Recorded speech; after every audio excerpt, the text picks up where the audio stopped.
مدینے والوں نے بڑی غلامی کی، کبھی کوئی شکوہ نہیں کیا. ویسے کبھی کبھی اللہ موقع بناتا تھا، کبھی کبھی نا مدینہ شریف میں ایسے ہوتا تھا کبھی کبھار. ایک دفعہ نا جب کچھ علاقے فتح ہوئے تو بڑا مال آیا فتح مکہ کے بعد. تو بخاری مسلم میں حدیث ہے، اسلام کے اندر یہ ہوتا ہے کہ جو نیا کلمہ پڑھتا تھا اسے مال غنیمت میں سے زیادہ حصہ دیا جاتا تھا. اس کو کہتے ہیں مؤلفۃ القلوب، تالیف قلب کے لیے. تو چونکہ یہ قانون تھا تو نبی پاک صلی اللہ علیہ وسلم نے نا مکے والوں کو ذرا مال تھوڑا زیادہ دیا. مدینے میں سے ایک آدھ نوجوان نے کہا کہ حضور نا آپ اپنے رشتہ داروں کی طرف توجہ زیادہ کرنے لگے. یہ بھی محبت کی جنگ ہوتی ہے نا، قربان جائیں. حضور سید عالم علیہ السلام تک بات پہنچی، اور اسی طرح پہنچی کہ ایک آدھ نوجوان نے بات کی ہے.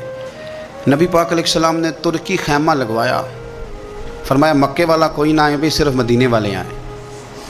سارے حضور کے سامنے بیٹھ گئے. ذرا منظر دیکھنا، حضرت ابو ایوب انصاری رضی اللہ تعالیٰ عنہ سے لے کر سارے انصار.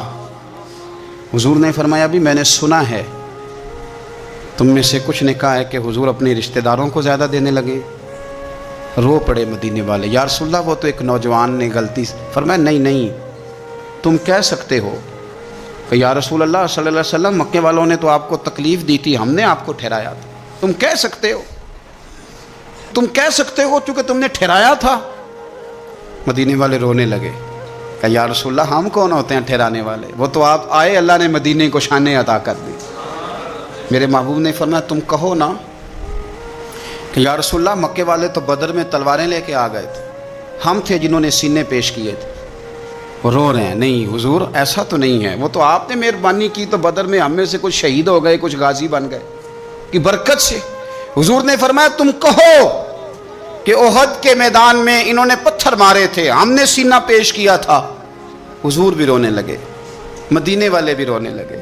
نبی کریم نے فرمایا تم کہو کہ جانے ہم نے قربان کی، تم کہو کہ حضور قربانیاں ہم نے دی. کہہ سکتے ہو تم نے دی ہیں، ہمارا حق بنتا ہے، کہو. اور جب رو کے بحال ہو گئے تو سرکار بھی روئے، کھل کے روئے، پھر آنسو پونچھے اور کریم رسول فرمانے لگے وہ بھولے مدینے والو، کیا تم یہ نہیں پسند کرتے کہ لوگ جب اپنے گھروں میں جائیں تو بھیڑ بکریاں لے کے جائیں، اور جب مدینے والے اپنے گھر جائیں تو اللہ کے رسول کو ساتھ لے کے جائیں؟ تم یہ نہیں پسند کرتے کہ تمہارے ساتھ میں جاؤں؟ یہ نہیں تمہارا شوق؟ دیکھو کسی کے حصے میں کچھ آیا، کسی کے حصے میں کچھ آیا، کسی کے حصے میں کچھ آیا. مدینے والے وہ لوگ ہیں جن کے حصے میں اللہ کا پیارا حبیب آیا. تمہیں رسول کریم ملے، تم کتنے خوش بخت ہو، کتنے خوش نصیب ہو. تمہیں نبی پاک کا ساتھ ملا. حضور ہے، یہ ہے ارض جنت، یہ طیبہ کی زمین ہے. جنت بھی یہیں اور مال کے جنت بھی یہیں ہے. مدینہ طیبہ کے ساتھ مسلمان کا خاص پریم رہا، خاص پیار رہا. آپ یقین کریں ہمارے پرانے لوگ جو ہوتے تھے وہ گلے ہوتے تھے کسی زمانے میں. پتہ نہیں اب نئے نوجوانوں نے دیکھے بھی ہیں کہ نہیں، اب گلے نہیں ہوتے، اب بینک اکاؤنٹ ہوتے ہیں. گلہ ہوتا تھا مٹی کا، تو بوڑھی اماں اس میں پیسے ڈالتی تھی، بوڑھی عورتیں پیسے ڈالتی تھیں. اماں یہ تو کیا کر رہی ہے؟ تو کہتے میں نے مدینہ دیکھنا ہے. کمیٹیاں ڈالتے تھے لوگ چوری، میں نے مدینہ دیکھنا. لوگ صبح شام درود شریف پڑھتے تھے کہ میں نے حضور کا مدینہ دیکھنا ہے. رب جانے سونے محبوبہ تیرے شہر دیاں بھی کی لذتاں نے. رب بھی جانے، مجھے بھی اللہ نے کچھ موقع دیا ہے، پر آپ یقین کریں ابھی بھی جب کبھی دل پورا بند ہونے لگتا ہے نا، گھبرا جاتا ہے، تو جو چیز سب سے پہلے یاد آتی ہے وہ مصطفیٰ کا مدینہ یاد آتا ہے. رب بھی جانے سونے محبوبہ تیرے شہر دیاں بھی کی لذتاں نے. ایک رون جنہاں نے ویکھیا نہیں، ایک تے رون نہ جنہاں نے. رب بھی جانے سونے محبوبہ تیرے شہر دیاں بھی کی لذتاں نے. ایک رون جنہاں نے ویکھیا نہیں تے ایک رون دوبارہ جامن لے. ایک رون جنہاں نے ویکھیا اور ایک رون دوبارہ. میرے رسول کریم علیہ السلام کا شہر نور، اس کی برکات، اس کا حسن، اس کی وارفتگی. نبی پاک صلی اللہ علیہ وسلم مکہ فتح ہوا تو سیرت نگار کہتے ہیں کہ بعض اہل مدینہ کے دلوں میں خیال آیا کہ شاید حضور کو پیار بڑھا نا مکے سے، شاید اب نبی پاک مکے میں رہنا چاہیں گے. تو کچھ نے کہہ بھی دیا کہ یا رسول اللہ اگر آپ وہاں رہنا چاہیں تو ہماری طرف سے پابندی کوئی نہیں. تو اللہ کے محبوب کی آنکھوں میں آنسو آئے. فرمایا مجھے مکے سے بڑا پیار ہے، بڑا پیار ہے.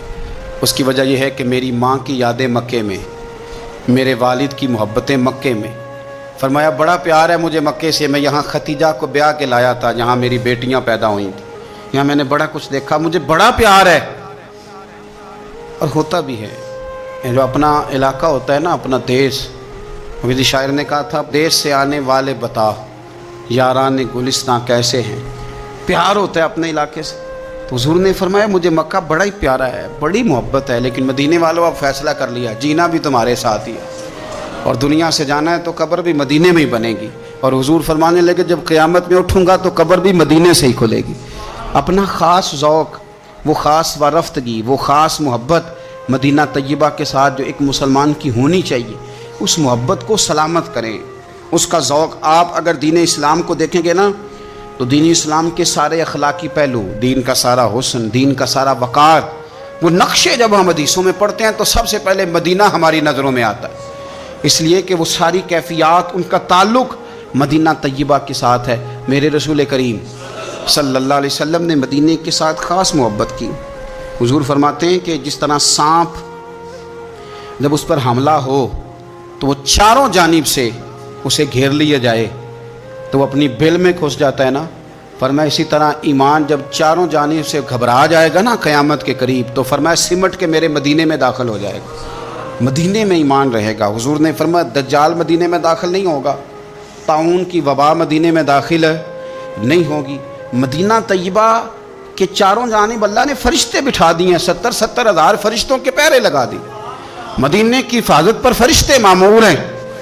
میرا تو ایمان ہے، ٹھیک ہے اس گورنمنٹ نے کہا ہے کہ مدینہ میں بھی کورونا کے کیس آئے ہیں، پر میرا دل نہیں مانتا، میں آپ کو صحیح کہتا ہوں، مسجد میں بیٹھا ہوں میری طبیعت نہیں مانتی، اس لیے کہ مدینہ تو نام ہی شفا والی جگہ کا ہے، میری طبیعت نہیں مانتی، میرا ذوق نہیں مانتا، اس لیے کہ جس مدینے میں طاعون کی وبا نہیں آئی، نہ آ سکتی ہے، وہاں کوئی اور مرض بھی اس طرح آ سکتا۔ مدینہ تو شفا کی جگہ ہے، مدینہ تو کرم کی جگہ ہے، وہ تو عطا کی جگہ۔ مدینہ طیبہ کے ساتھ اور مدینہ طیبہ کے لحاظ سے، مکہ کے لحاظ سے اپنے اندر ذوق پیدا کریں۔ دعا یہ ہے کہ اللہ تعالی ہمارے دلوں کو اتنا نرم کر دے، اور ان دلوں کو نرم کر کے اللہ محبوب پاک کی غلامی ہماری روحوں تک بھر دے۔